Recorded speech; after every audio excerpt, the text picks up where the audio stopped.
What is going on, my dudes? Tystra here, back again with another Genshin Impact video. And if you guys like the content, please make sure to hit that like and subscribe button down below. Don't forget to hit the notification bell. And as always, please let me know in the comments below what you guys think. Now, today we're going to be reviewing the Yae Miko, main quest that happened. And it's going to be a little bit, I don't want to say controversial. I don't think I'm going to have very controversial opinions on it.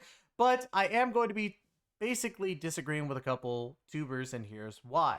But before we go and do that, guys, either this is airing the day of or the day after of my Destiny 2 24-hour stream of the Witch Queen, and I hope to see you all there in some way, shape, or form. If it's already passed, thank you to all who have been there. Deeply appreciate the love and support, and hopefully you guys will continue to come to the Destiny 2 streams on Twitch. Now, let's go ahead and get into the story. So we're going to go ahead and do an overview first, and then we'll go ahead and talk about what I feel and if it's controversial. If you guys haven't done this quest and you guys don't want to get spoiled, pause this video, go do the quest, come back, and then follow along with me. Now, let's go ahead and get started. So basically, you start out walking into the village that's just under Inazuma City, or not under, but just a little bit further out of Inazuma City, and you're gonna visit the Yae publishing house because you want to get some cool, light novels, because that's what Yae Miko and the Yae publishing house do. You stumble upon two guys talking about this new book. It's called the Beginner's Guide to Summoning Spirits, and you hear about this and you're like, this doesn't sound right. This sounds like it could be a trap in the sense. So you kind of look and you're like, maybe I should, look further into this. And as you do, you start hearing about more about this book, and that, one person wished for a whole bed of Mora, and they did, but they started acting strange afterwards. Lo and behold, you're like, we need to go talk to Yae, because this is something that could be huge. Like, this could be something that maybe she did, but we don't know. You go see Yae, and you stumble upon her talking to another person about his brother, who became this excellent swordsman, and then all of a sudden was acting very strange, like just having a hard time. And Yae is just like, yeah, he could just not know what he needs to do now. Like, he doesn't know what to do anymore. You are talking to Yae, and then she basically volunteers you to go help this guy's brother because he's very desperate. But at the same time, there's an ulterior motive to it. Like, you sense something's wrong, and so does Yae Miko. So you guys go, including Yae Miko, visit the brother that is actually meditating under a waterfall. And he's talking about, manly man, I'm manliness. Who wants to open a school or a dojo? I'm a man. I want to fight. That type of stuff. And apparently this is very different than his normal brother. And this is after you went and talked to the villagers. And the villagers were like, they were lazy. They tried to find ways to get out of their laziness. They're in debt and all this other stuff. And it's like, really? So why is this guy all of a sudden all gung-ho? Why is he such a good swordsman all of a sudden? Well, come to find out, him and his brother used the Beginner's Guide to Summoning Spirits to summon a spirit, and it possessed that brother into a, swordsman. And basically what ends up happening is that the spirit goes out of the body of the little boy swordsman, and you have to fight him. So after a fight, it's basically one of those Nobushis that are, super like, big sword, I'm manly man. And you beat him. And the spirit flutters off. He's gone. Basically what ends up happening is that you've rescued these two brothers, but at the same time, Yae is absolutely frustrated because the book is outselling her books. And she's not very, very keen on that. She's actually very, very upsetty spaghetti on that. So you have to go into this domain and find out, what is this? What's going on? You basically have to find out exactly like who's selling this book and why is it that it's outselling Yae Miko's books, all of her books in that quarter. So you basically go with her team of writers and you go and make a story about you, the character, with some changes, obviously, because you have to change it for certain things. And you make the book. Once the book's made, you go and start selling it. And after a few days, you go back and people are talking about your book. And they're not really talking about the Summoner's, or the Beginner's Guide to Summoning Spirits. They're talking about the new book about the Traveler. Not only that, but there was an incantation for a moonless night inside that book. So you don't know exactly what's going on with that, and Yae's just like, be patient, we'll talk about it. You guys then go to this like area or domain to track down who wrote the book, and this domain's a little bit like, I wouldn't I wouldn't say difficult. It's a puzzle. You have to figure out how to get through it, and then you fight the enemies. And overall, you go to this ending area where there's a giant mirror and a painting on the other side. At that point, Yai's just like, well, sit on the chair and we're going to have a spirit possess you. So that way we can figure out who exactly wrote this book. So the traveler sits in the chair and then is taken over by a spirit known as Urakusai. Now, Urakusai is a past writer. He was actually in, what was it? It's a, I can't remember. I'm so upset that I can't remember what they were called. I feel so terrible. Give me a second. But he basically takes over the traveler's body and is basically talking with Yae. And at first they trick Paimon, which is really really funny.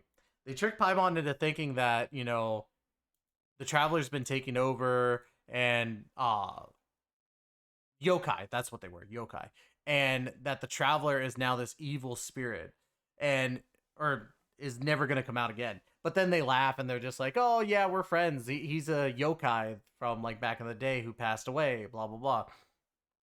And you're talking to Yae more and more about this afterwards, and Yae is actually getting a ritual ready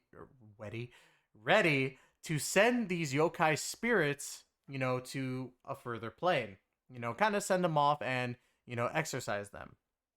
And so that's where the Moonless Night thing comes into play, where she does this little summoning ritual, and it's a tornado of sorts of all these yokai spirits or spirits within the Sakura tree, which was kind of touched up upon in the Raiden Shogun story with the ley lines. So all those spirits that are in the trees and the ley lines are getting summoned up so that they can finally go and rest in peace. And then the Moonless Night thing is because the spirits cover the night sky and you don't see the moon.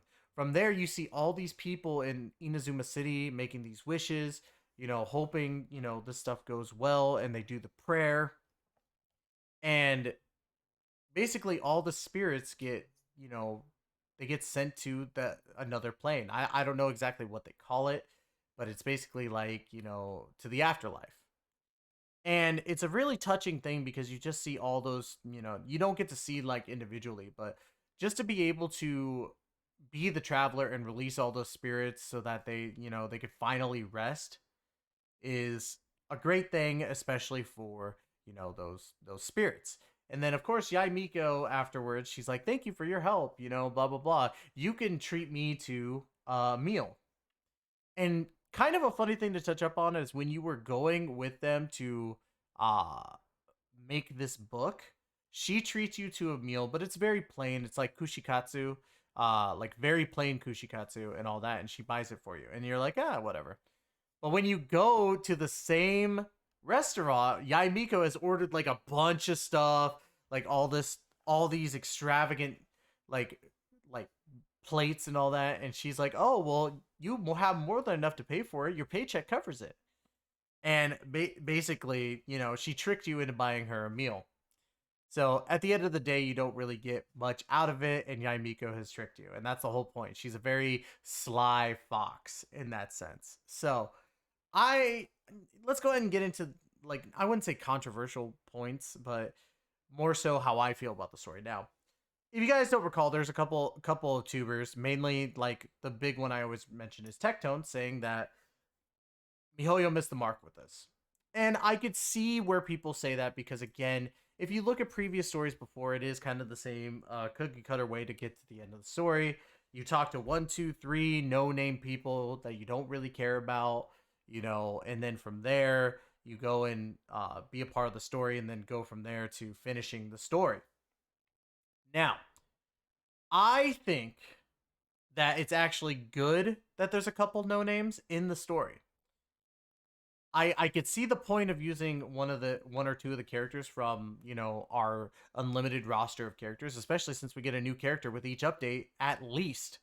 But at the same time, I feel that a no-name character should be in the story, at least one. maybe we could switch it up and be like, oh, hey, either one or two, and then bring in an extra character that works with the story. But this is to kind of touch up on Yae Miko and how she goes with that type of thing. And a lot of people say you don't really learn about Yae Miko in this one. You kind of do. You know, as a yokai, she was very attached to her yokai kin because she was younger and she was smaller than all these yokai that passed on. Not only that, but she's got this kind of, you know, daughter father relationship with Urukasai just a little bit. I wouldn't say fully father daughter, but you could tell they're joking and jesting. They've known each other for a long time, and it makes sense for how she does. You also find out how cunning Yae Miko is and how smart she is. You don't find out a lot about her backstory per se, which I think that they should have touched up on at the very least, besides just the yokai stuff. But at the same time, you learn about the current Yae Miko and how she is as a character in Genshin Impact. So I would definitely say that this story wasn't as bad as a lot of people say it is. I think it was still really good. It could have been a lot better, that's for sure. But it definitely wasn't terrible. I didn't think it was one of those things. Now, I will agree with Tectone on I want to see other characters from, you know, Inazuma or even like Liyue or Mondstadt since the Sakuko decree. I don't know. My apologies. But that decree that basically said no one, you know, can venture in here, blah, blah, blah, without certain passes or goods can't be exchanged. I would have loved to seen other characters come in, like Beto. Beto would have been an awesome one because she runs the Alcor. So she could have been like, yeah, I was here, you know. The decree got abolished, so I was like, I'm gonna start doing trades here. But I digress. I don't think it was that bad. I do think it wasn't the best. I wasn't like super attached to it as I was the Raiden Shogun story. I would definitely say this story is a 7 out of 10. Definitely not the best, but I don't think it was as bad as people led on to be. I think it was actually a decent story. So, what do you guys think? Do you guys think I'm wrong? Do you guys agree with other Genshin tubers? Or do you think, you know, I'm right about this? Let me know in the comments below. I would love to hear y'all's opinions. Now, again, I'm going to stress it, guys. We have a Destiny 2 stream. Either it's going to be the day of this release or it's going to be the next day. But we're going to be basically playing Destiny 2's Witch Queen 24 hours with a little bit of Genshin before that. But, you know, that's whatever. But 24-hour stream.